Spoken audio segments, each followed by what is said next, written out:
While slated to serve as the sequel to Brad Pitt's World War Z, World War Z 2 was never fully realized. After years of waiting, it was officially canceled in 2019, leaving the franchise buried. The cancellation was a surprise, considering that the original had become the highest-grossing zombie movie of all time domestically with its $202 million take at the box office.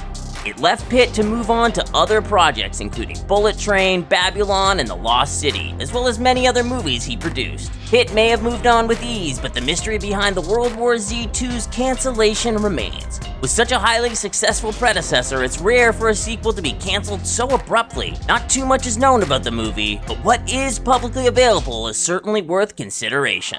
Alongside Pitt, David Fincher was set to direct World War Z 2. Though he has since expressed that he was happy that it was never fully developed and released, the action-packed zombie movie would have been a change of pace for him, especially given its numerous stunts. The sequel would have been similar to The Last of Us, according to Fincher, which primarily deals with the issues regarding the ethics of vaccine development and human connection. Lane's relationship with his family would surely have been put under stress by his efforts to save the rest of the human race. With World War Z focusing on a desperate fight to survive, World War Z 2 would have primarily focused on humanity's first major offensive against the infected hordes. World War Z 2 was a follow-up to a movie that was only mildly profitable.